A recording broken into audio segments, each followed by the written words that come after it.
Welcome class. आज हम पाठ 17 लोकगीत का अभ्यास करेंगे। सबसे पहले लोकगीत है क्या? लोकगीत लोक के गीत है जिन्हें कोई एक व्यक्ति नहीं बल्कि पूरा लोक समाज अपनाता है। सामान्यतः लोक में प्रचलित, लोक द्वारा रचित, लोक के लिए लिखे गए गीतों को लोकगीत कहा जा सकता है। लोकगीतों का रचनाकार अपने व्यक्तित्व को लोक समर्पित कर देता है। शास्त्रीय नियमों की विशेष परवाह न करके सामान्य लोक व्यवहार के उपयोग में लाने के लिए मानव अपने आनंद की तरंग में जो छंदोबद्ध वाणी सहज उद्भूत करता है वही लोकगीत है। अर्थात रचनाकार अपने मन की आनंद खुशी के लिए जो रचना करता है वही लोकगीत है। इसमें शास्त्रीय नियमों का कोई विशेष ध्यान नहीं रखा जाता। इस प्रकार लोकगीत शब्द का अर्थ है लोक में प्रचलित गीत या लोक रचित गीत या लोक विषयक गीत।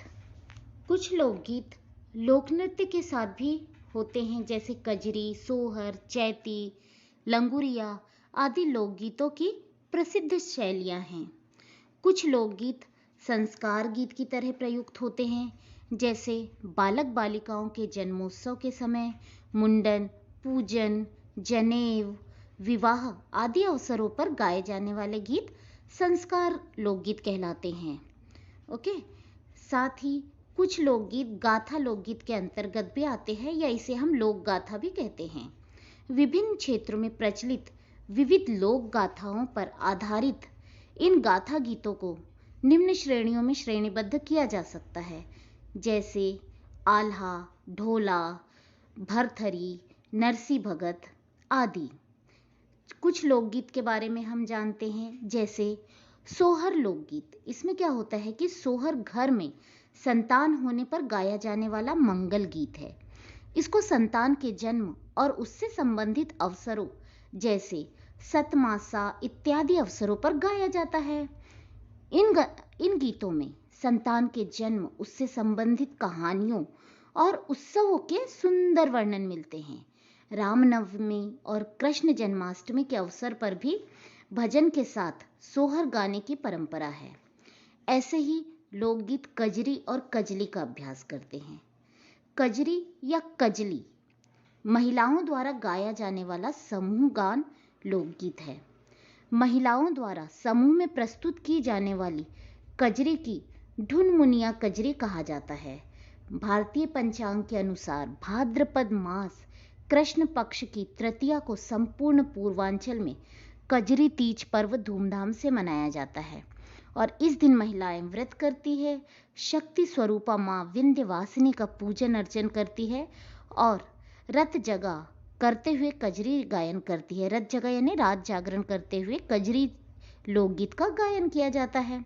ऐसे आयोजन में पुरुषों का प्रवेश वर्जित होता है। यद्यपि पुरुष वर्ग भी कजरी गायन करता है, किंतु उनके आयोजन अलग होते हैं, है ना। हम कह सकते हैं कि लोकगीत लोक में प्रचलित, लोक द्वारा रचित, संरक्षित गीतों को लोकगीत कहा जाता है।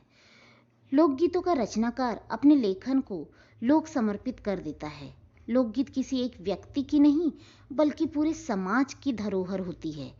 शास्त्र के किसी नियम की बाध्यता नहीं, मनुष्य के सुख दुख की तरंग में जो छंदोबद्ध वाणी सहज उत्पन्न करे वही तो लोकगीत है। तो अभी हम कुछ लोकगीत जैसे कि सोहर, राजस्थानी लोकगीत, लोकगीत बन्ना बन्नी, ब्रज भाषा लोकगीत, खड़ी बोली लोकगीत, कजरी, कजली लोकगीत, विवाह गीत, सावन गीत, इस तरह ये सारे ही लोकगीत की श्रेणी में आते हैं।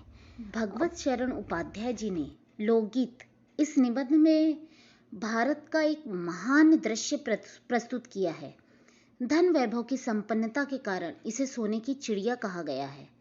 आध्यात्मिक ज्ञान और वेदों के कारण इसे विश्व गुरु की संज्ञा दी गई है, क्योंकि भारत एक महान देश है। इन सब के साथ साथ हमारी समृद्ध लोक परंपरा ने हमें विश्व में सबसे कलात्मक देश के रूप में सर्वोच्च शिखर पर पहुंचाया है।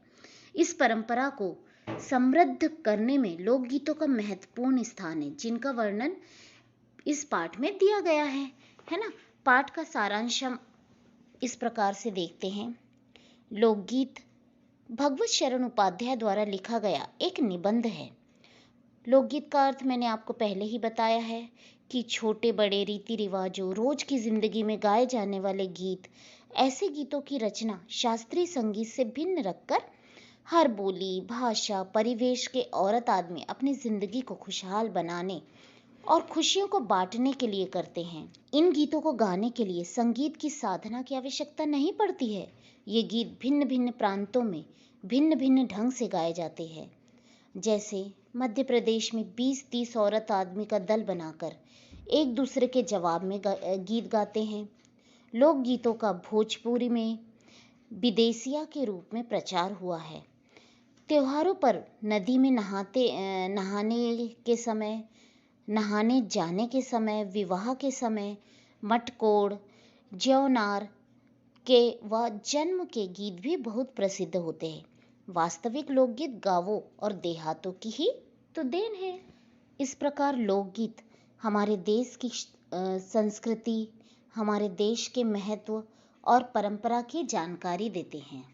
शायद आपको अच्छी तरह समझ आ ही गया होगा कि लोकगीत क्या है और वह हमारे देश के लिए और हमारी संस्कृति के लिए कितना महत्वपूर्ण एक भूमिका अदा करते हैं। धन्यवाद।